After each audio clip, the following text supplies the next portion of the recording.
Good afternoon. Look at the opponent and the history, the coaching, all those things. What are some of your thoughts on the matchup with Steelers? What's your question? What are some of your thoughts on the matchup with the Steelers? Think of the opponent, the coaching, all those things like that. We're excited for the matchup versus the Steelers. Really great team. Nothing but a ton of respect, all right, for Coach Tomlin and the success that he's had in the league. How he's done it for such a long time. He's a guy who definitely have always looked up to, always respected him. Always has his teams ready to go. Well coached, physical outfit. Like they're gonna play tough. And it was really cool to see how they won that game last night. Just pure will, determination, found a way to win. Had things go their way. Aaron's done a good job there at the quarterback position. Defense has always played tough. So we're excited about the opportunity. I know you guys have bigger goals, but what can you say about your defense since it ended the regular season as the best defense in franchise history? Our defense, they did a really nice job throughout the entire year of limiting points. Specifically, that's what makes you a good defense. Also, playing well in the passing game. But we didn't end the year well defensively. When it comes to giving up explosive plays, is really not good enough defensively. So we got to do a much better job if we want to advance and play longer in the playoffs. We got to play much better defense. So it didn't end how it should have. With 18 weeks now behind you, what have you learned most about your team? How have you seen this team evolve, change, and kind of grow through the year?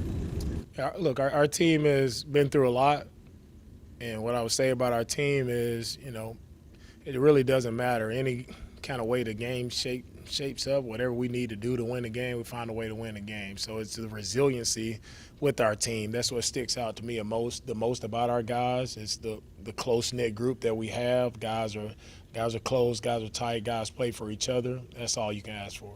Some of the difficulties in playing against the Aaron Rodgers quarterback who's pretty much seen every defense, that throughout, from defensive coordinators throughout the league. Yeah, Aaron's, he's done it at a high level for a long time because he's probably one of the smartest quarterbacks to play the game. Does a really good job, understands defense really well, but for us, that doesn't change. We got to go out. It's about the guys that are playing. Like, it's about our guys just playing together collectively, going against a really good opponent. Do you have any kind of relationship with Mike, and did he give you any advice or words when you first started this role at Houston? I've always, kept in touch with Mike as we, get together throughout the owners' meetings, everything. Just always, very complimentary of what we're doing here, just always positive. That's the thing I say, always positive, always great encouragement from a guy who's done it at a level that everybody would seek to do it. Like, you've had over 20 years of winning seasons. Like, not many people can do that. He's done it. He's stuck around at one place, probably the longest tenured head coach right now in the NFL for a reason, because he knows how to win. What are your thoughts on Arthur Smith and the way he operates an offense and attacks the defense? I haven't dived into their offense that much, to be honest with you, so we'll see how that goes throughout the week. You mentioned the explosive plays kind of happening late. What did you find was the reason for some of, I guess specifically for the last game? Yeah, from our last game, it's too many busts. Guys not being where they're supposed to be, doing what they're supposed to do, and when you bust plays and coverages, you give up big plays. What's the biggest difference about the playoffs? You say it's a new season and you start over. What's the biggest difference about playoff football? Yeah, the biggest difference is those details and those fine, techniques that we talk about all the time. If you're not on it, you get exposed. You can end up in a pretty tough situation that's harder to climb out of. So we know these games they're going to be tight, they're going to be tough. Everybody's in the playoffs for a reason. Everybody's earned that opportunity to get into the playoffs. So for me, it's everybody just has to tighten up on what we're doing. Right? Offensively, defensively, special teams wise, we all have to tighten up. Starting with us as coaches, we got to tighten up to make sure we're all on the same page and make sure that our players, everybody knows exactly what they should be doing and how to get it done. That's a really tough stadium to kick in Pittsburgh. What gives you faith that Kaimi can handle those things on the road, on grass, etc.? Yeah, I have all the faith in the world in Kaimi. No matter where we are, it's it's tough anywhere to kick the football. If anybody's tried kicking a field goal, let me see you make one. It's tough anywhere, no matter you're inside or outside. If you're on ESPN trying to kick it on College game day, it's tough to kick a field goal. So it's we'll see how it shapes out when we get there. He said he was really proud of how his patience has shown up in his game, and that's something he improved on later in the year.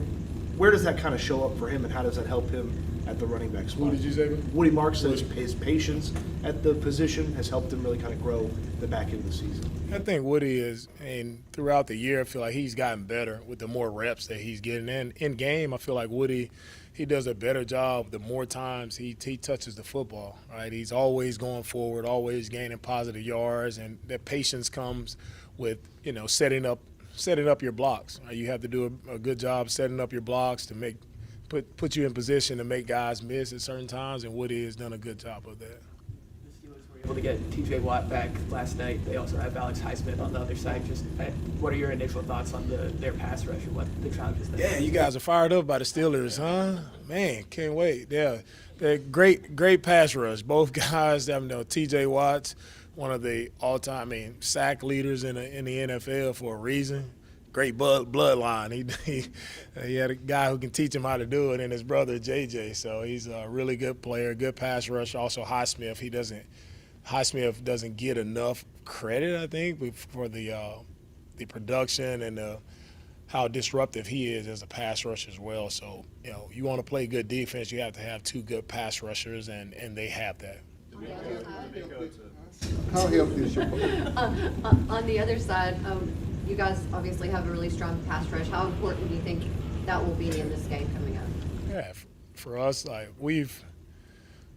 and how we played, defense all year, it's really predicated on how we get after the passer, and that's starting with Will and Daniil and what they do off of the edge, and always our interior guys with how they're collapsing the pocket, and that'll be really important this week as well. How can we disrupt the passer as much as possible, right, to make it difficult for him, to put us in advantageous positions to go and take the football away. Does experience make it the playoffs? I know you don't want to go back to before, but having players that have been there, coaches that have been there, how much does that help? I think when you have the experience that our group has, we have a lot of guys who've been there, a lot of guys know what to expect. So it's not our first rodeo for a lot of guys. So I would lean in on that experience from our guys, just having conversations right on the side. Nothing formal that we need, but just guys just talking, as we're in walking and passing, guys just letting each other know what it's gonna be like. The intensity is gonna pick up. Right, the importance of every single play is going to pick up, and as long as our guys are sharing that information to each other, and everybody's just prepping the right way, and how we go out and practice the right way, hey, we know it's win or go home. Everything is on the line. Everybody understands that, and for me, when you get in these games, you don't start trying to do something that you haven't done before. Right, you just lean in on what you've been training from training camp, and you lean in on that and you do that the right way, that puts you in position to win the game. You enunciated all your components, your coaching, your training staff and everything, but watching the game last night with the moisture and at that time of night, your equipment, man, would probably be just as important, if not more important, because I saw some guys slipping last night on that turf. Will that be an additional thing that y'all gonna have to watch? At least the equipment man's gonna have to watch coming in Monday night. For sure, our equipment staff is very vital, especially when you're playing, on the road on different surfaces. You have to make sure the footing make sure our footing is really good, and that comes with those guys making sure we have everything we need. And our guys, our staff, equipment staff, does an outstanding job making sure our guys have everything they need and more. We pack a lot of stuff. So we'll be prepared for that. But specifically, the footing is the main thing. You want to make sure you have the proper cleats so you can have sure footing. Did you see the priest with the holy water with the very end zone? What's the question? Did you notice that What's on the TV? question? To follow up to Kim's question a little bit, when you talk about turning the page and getting ready for the energy you guys are going to see in the postseason, when it comes to the rookies specifically, is it a message you deliver to them, or do you rely on the veterans to pull these guys aside? Oh yeah, I'll deliver the message to everyone and make sure we're set, ready to go. Specifically for our rookies, making sure they understand they understand the moment, right? And the main thing for our rookies is understanding that you have to take advantage of this moment. You don't know when they come around. Like, it's not just because you suit up, you're going to make it every single time. You got to go earn your right to get in there. We earned it. Now, what do you do with that? For our rookies, they just have to go and keep getting better. I think a lot of our rookies have done a good job all year of steadily improving, and that's what we want to see throughout the playoffs as well. A little bit to that point, how do you approach the message when it comes to, like, hey, we're 4 wins away from our ultimate goal, or do you still stay real tunnel vision? And I kind of ask that because, certain college coaches let their teams cut down the nets before the season starts to envision, like, what it would be like. And Will Anderson yesterday talking about we're 4 wins away. Like, what's your personal approach to that? It's all about one game, right? That's all we can handle, and that doesn't change for me. It's all about one game. So we go and handle the one game we have right now. You go and handle it the right way, then you earn the opportunity to get one more game, and you keep going. That's the message. Odds are that Vegas has you all favored in this game, but the story throughout the weekend, as you can see throughout this press conference, has been the Steelers and Aaron Rodgers and Mike Tomlin and Lee. Going into this, do you feel like your team is still kind of like the underdog, but nobody's still talking about the Texans? I don't know. I don't have time to listen to it all. If we're the underdogs, if we're not, all those things. That's for everyone else, all right, to talk about, to decide, to debate throughout the week, have some spirited arguments about it. For us as a team, it doesn't drive anything I do when it comes to messaging. It doesn't drive anything for me when it comes to actually executing football, right? When the ball is snapped, nobody cares if you were underdog or you were the favorite. It doesn't matter. It's about how you executing in the moment. You're going to have a lot more close games in the playoffs whenever you're in it. You had 12 of them this year, 5 on the front side. Didn't go your way, and the last 7 it did. Do you think the team's already been in that mode of this is how it's going to be? We have to be the team that knows how to make the plays at the end to win. Our guys know how to win football games, and that doesn't change, right? Because we're in the playoffs, we've been in that mode for a while now. Every game has been important for us. Everything has been about, all the marble.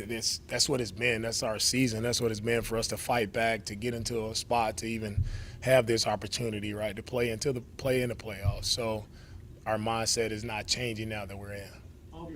Offense start with go ahead, John. Yeah, having been in this situation before, having won games the way you all won, having built the team the way you all have built, do you feel like that has better prepared you for this moment than previously?